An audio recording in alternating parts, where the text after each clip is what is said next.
Good morning, bird brains. Welcome back to another test ride. Today is a very exciting one because we are finally getting a chance at the Harley-Davidson LiveWire. Harley was nice enough to invite me out here to take an extended test ride on this thing, so let's go check it out.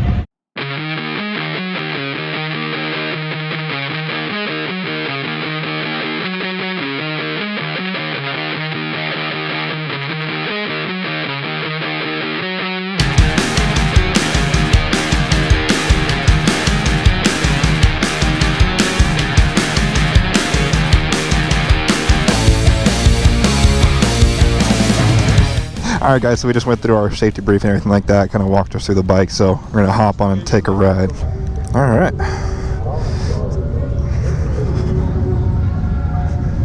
Turn it on, you'll turn this button here first, and then once it does this little welcome screen, then you push this lightning bolt, hold that until these bars turn green.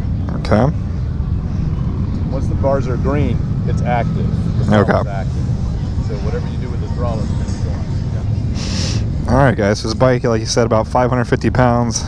It feels a lot lighter than that, even when it's standing up. It's definitely weighted differently than a internal combustion bike, for sure. Brakes, you got very heavy dual disc Brimbos up front.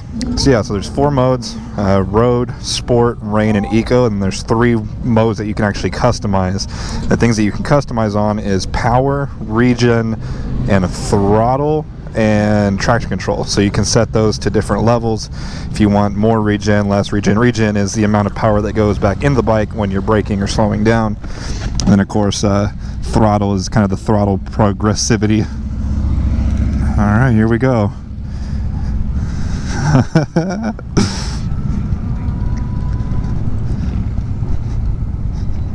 So this thing is smooth. Oh god, no clutch thing's freaking me out. Oh, it stops. When you let off that throttle, it starts to stop. As far as height goes, it's really not a big bike at all. I mean, I'm 6'2", but a lot of my height is in my torso, and I've even got a gap underneath my my giblets here. But oh Jesus!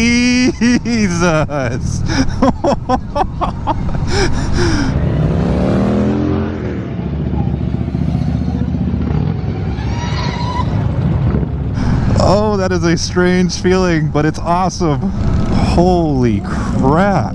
Man, that no gears in between, oh my god, I'm stuttering like an idiot, but it just goes. That thing just goes.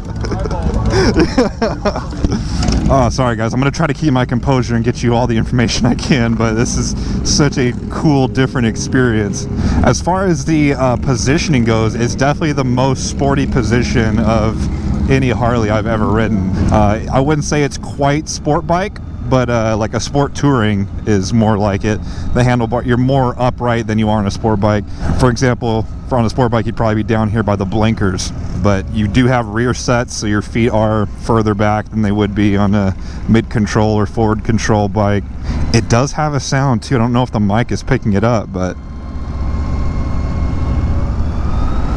oh, it makes like this little whirling sound.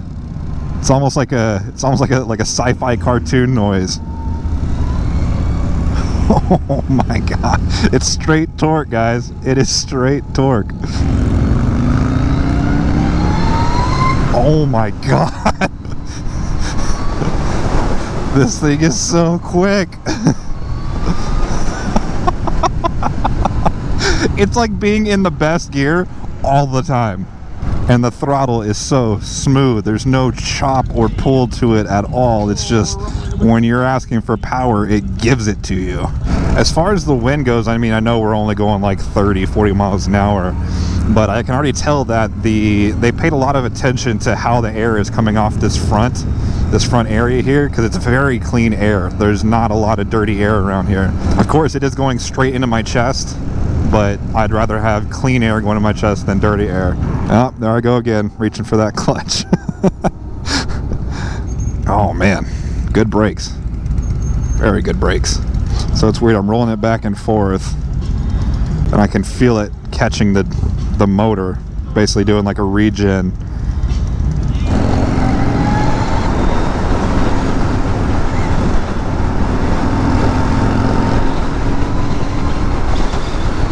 Oh my god, this thing is so cool, guys. I really like the display. It's super minimalistic. I'm sure you can customize the hell out of it, but I honestly will leave it just like that. You got your range on the bottom, time on the upper left, your mode on the top right, and then your speed, and that's it. So the engine braking, or regen as you would call it on this one, oh, he's going 70 miles an hour, just like that. Woo. Oh, I'm probably giggling like an idiot, guys. I am so sorry. Anyways, what I was saying is that the regen percentage is basically how much engine braking you get, and how much of that braking energy is transferred back into the motorcycle. Holy shit. I love the noise it makes, guys. I highly doubt that the mic is picking it up at all, but it makes the coolest sound when it gets up and goes. Oh man, and the brakes. Whew. Oh my god. This bike could destroy that Street Glide if it wanted to. So I have to make mention to the seat, because I haven't felt like I've been slipping back at all. And I mean, you've been hearing me giggle like a little girl. This thing definitely is pulling quick, and I don't feel like I'm about to slide off the seat at all, which is surprising because there's not a lot of bump back there in the back to kind of lock your butt in. There's just a little bitty bump, but it's plenty to, I don't know if it's the material that the seat is made of that's helping it, but I'm not moving around at all. Would I want to do 400 miles on it? Probably not. Well, I couldn't do 400 miles on it. In sport range, it's showing I only have about 100 to 115, or in sport mode, I mean, only got about 100 to 115 miles in this current mode, how I'm riding it. But this guy was saying that it does have a screen option to where if you've ever driven like a electric car or anything like that, it kind of has that range that you want to get in to pretty much maximize the battery capacity. It said it does do that. And he said he's even taken rides where he started off with 70 miles of range and ended with 90 miles of range after like a 30-minute ride. So that's interesting to me, because a lot of the debate around electric vehicles, not just electric motorcycles, but electric vehicles in general, is that that range, they don't have a defined way to standardize the range yet. Since it's such a new technology, there's still like 2 or 3 different ways that they are calculating the range, and it's not indicative of real world situations, which is interesting because I mean, it could go either way. It could say that the range figures that we're getting now are way blown out of proportion and you're only getting about half of that in real world situations, or it could go the opposite and we could be getting double. So I'm excited to see the technology progress in that sense to where we're getting more realistic range figures.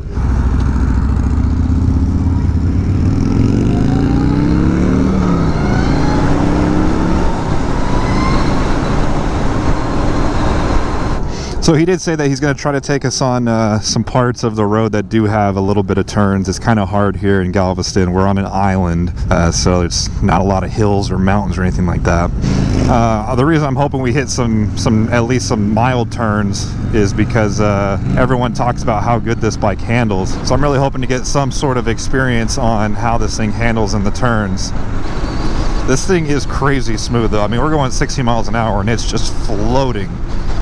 I'm trying to think of something to compare it to so I can give you guys some sort of, baseline, but this thing just rides like nothing else I've ever ridden before. I think the closest thing I could attribute it to would be the FTR 1200 from Indian, as far as like the positioning and things like that. But of course, with this being an electric bike, you're comparing apples to kumquats at that point. God damn. This thing just pulls. Also, I didn't think that this would be a point that I even recognize. Like, I didn't think it would even make an impact, but honestly, this, just riding around town, not worrying about a clutch, not shifting or anything like that, it's actually really nice. I have to say, man, this bike has really impressed me. I did not expect to like this bike this much. Also, it does have cruise control, which is kind of cool. So just like your touring bikes on your Harleys, you can set the cruise. You can either kick back on the accelerator or touch the brakes to deactivate it. You also have this little knob here to kind of go through the different screens.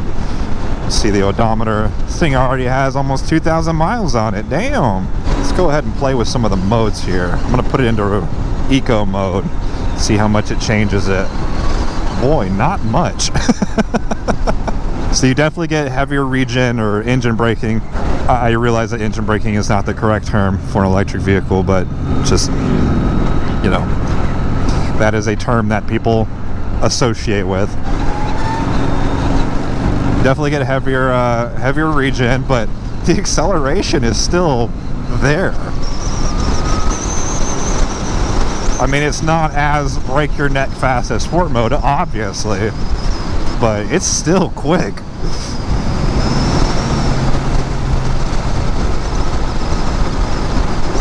So we were talking to the guys before we went out to ride, and that rain mode actually utilizes the oh god, I hope the RDS, I believe, is the new system that has all the gyroscopes and accelerometers and all that stuff.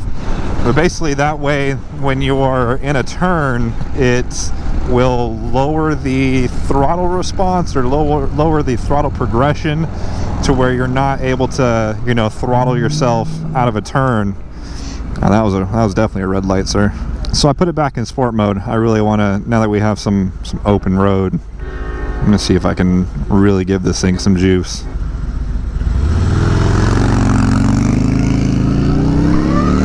Holy shit, the front lifted up. Woo, god damn. I wasn't expecting that.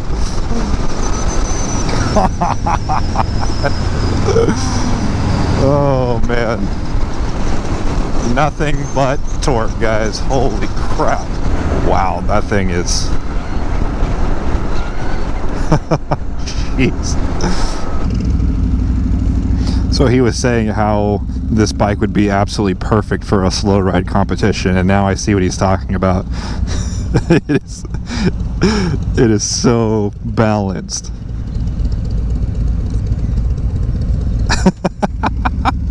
Yes.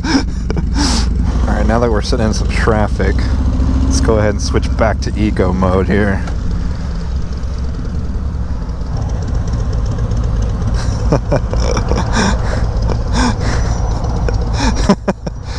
Just so you can give an opinion of size, Ken is 6'4", like 300, I think. Ken is not a small dude by any means. This stop and go traffic is really what makes this no clutch, no shifting thing very beneficial. Sitting in traffic is actually not half bad on this bike. You're not getting any heat. You're not getting any hand cramp issues. You don't have to shift or anything. Also, it's so balanced. I mean, I can sit here and talk with one hand and just kind of cruise along at 5 miles an hour. I mean, it's just so well balanced. It's crazy. And I want to make it clear that when I'm saying that it's hauling ass, I don't mean that it's hauling ass for a Harley. I mean, this thing is sport bike quick.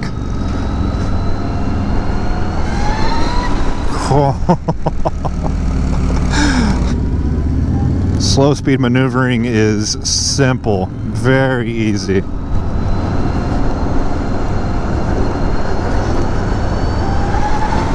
Oh my god. So we're coming close to the end of our ride, and of course I have to address the giant elephant in the room and the price tag with this bike. This bike's coming in just under $30,000. Is it worth $30,000? I'm gonna have to flat out say no. Is it cool? Hell yes. Do I want one? Hell yes. Will I spend $30,000 for one? No.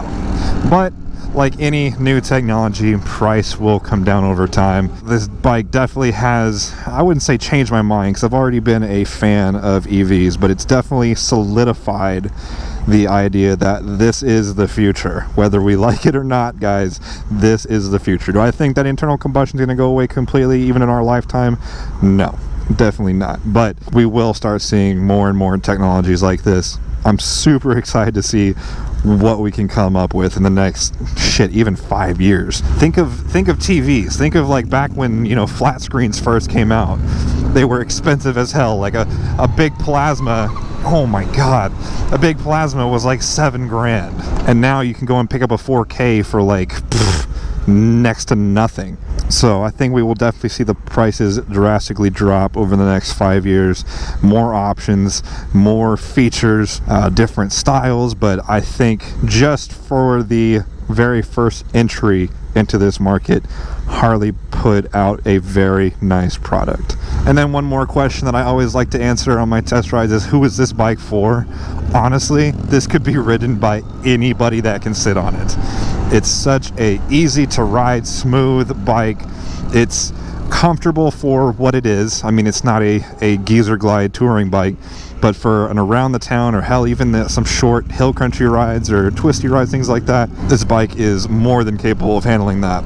Honestly, for anybody that does any sort of like short commuting, like 30 miles, this thing would be perfect, especially if you were lucky enough to have a charging station at your work, which I do. So maybe an electric bike will be in my future, maybe not, because I only live like 2 miles from work, so it would take me longer to gear up than it would to get to work. But thank you, Harley-Davidson, for allowing me to come on this extended test ride with you guys. It was a blast. I love this product. I'm super excited to see what comes in the future. Like I said, did nothing but solidify my excitement for the future of EVs. Wow, what a blast. That's amazing. What a blast, man. That's amazing. Did you go through the different modes and everything? No. No? Even in eco mode, it hauls ass. Holy crap, what an awesome product. I'm glad you guys liked it. Oh, it's awesome, man. So awesome.